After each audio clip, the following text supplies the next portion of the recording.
Let me tell you about my day so far. Coffee in Paris, surfed the Maldives, took a little nap on Mount Kilimanjaro. Oh yeah, and I got digits from this Polish chick in Rio. And then I jumped back for the final quarter of the NBA Finals. Courtside, of course. And all that was before lunch. I could go on, but all I'm saying is, I'm standing on top of the world.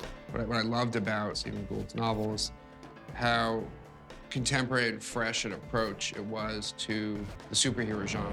I never thought about making a superhero film until someone sent me Jumper. It started as a series of young adult novels written by Stephen Gould, and there's a book called Jumper and the sequel, which is called Reflex. Jumper, the book, is about teleportation as a metaphor for escape, running away from your problems, and in fact, coming to the point where you have to realize that the thing you can't run away from is yourself.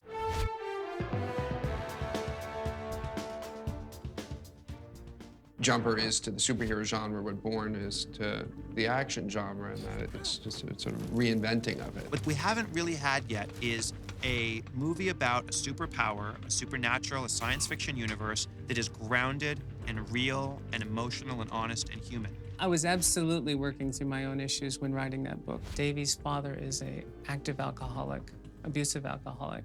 And my father, thank goodness, is a recovered alcoholic. And there's definitely both a sense of autobiography, but also a real sense of working on my own issues as I was writing that book. David! David! Open the door!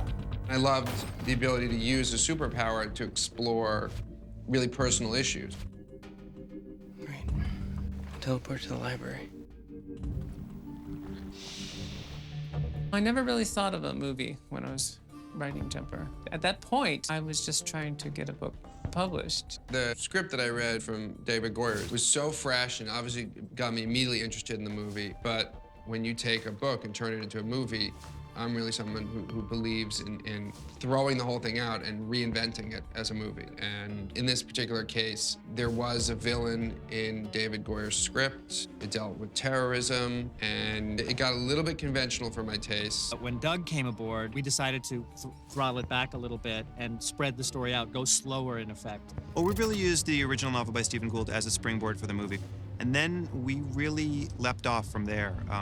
Doug Liman, Lucas Foster, and I spent months and months and months in Doug's apartment in New York before I ever put any words to the page. We felt it was important to develop a kind of a alternate history, if you will, of the world, where jumpers have existed for thousands of years and had an impact on human endeavors. One of the biggest creations we constructed for the movie that wasn't really in the books was the idea of these hunters, the paladins, having hunted jumpers for thousands of years. And they've been around policing the universe to some extent, so that people with this kind of power couldn't abuse that power. We've kind of built a Bible for the movie that goes way beyond what you'll see on screen.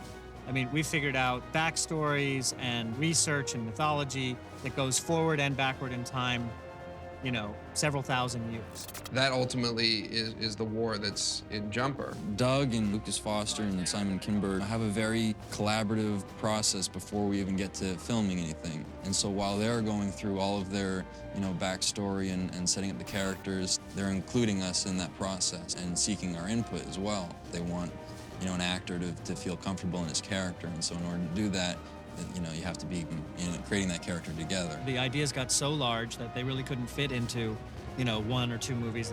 They needed to evolve over at least 3 movies.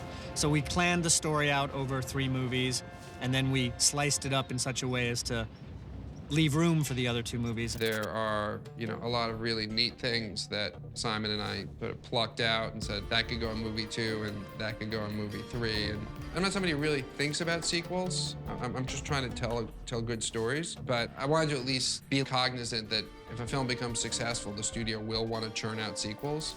So we actually spent a fair amount of time plotting out 3 movies. We quickly kind of went off-piste of the books, and started to really expand the story in amazing ways. I was aware quite early on that they were diverging fairly heavily from my book, but I don't have a problem with that at all for several reasons. First of all, books are not movies. My book is a first-person, very interior novel, and that makes for a boring film if you literally shoot exactly that kind of thing. Secondly, hundreds of very creative people and, millions of dollars are being used to create a project that had the genesis in my original work.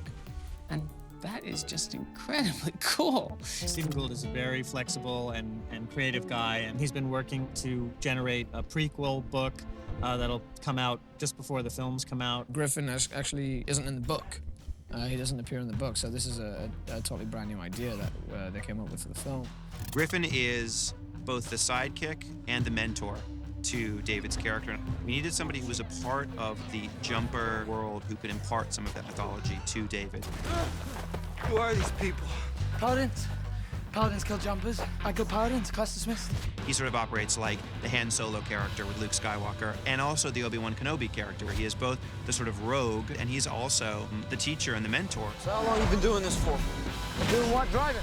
No, jumping. Since I was 5. 5? Yep. The idea was pretty much I would take Griffin from when his parents are killed to sometime before the movie. Griffin has people coming after him trying to kill him from a very young age. The Paladins are trying to kill him, and they essentially hunt him and his family for 5 years before they actually do kill his parents. And so we have someone who's got a much rougher time of it than Davy. He's almost feral in the way he's had to grow up as a result. You know, I was very interested in writing that story. That was interesting to me. I want to know that history as well. You know, I want to know that mythology and the history of what jumpers have done in the past to change the way we look at things today. So I did get to see some of the world building that Doug Liman and the producers created using my novel as a springboard. I got to see little treatments of the history of the Paladins and history of jumpers. You know, there's so much to explore, you know, conceptually with teleportation that, you know, you can't just do it in one film. And it continues. It's not a static thing. It's a living, breathing thing that we're continuously evolving. We're learning about the movie as we make it, and we're learning about how complex it is to be a jumper. And there are elements coming in later movies, if hopefully we get to later movies, that have a time element to them. I don't want to say too much about that, but it's very cool. This is 100% Stephen Gould's story. It's just reinvented as a movie. There's the famous quote, and I think the author was Kane, the guy who wrote The Postman Always Rings Twice, who said, when asked, how do you feel about the way Hollywood has ruined your books? And he said something to the effect of, my books are right there on the shelf. There's nothing. They're exactly the same as they've always been. Hollywood hasn't done a single thing to them except, and he didn't say this, but this is where I come in. Tens of thousands, if not more, people will be reading those books for the first time because of this movie, and that is really cool.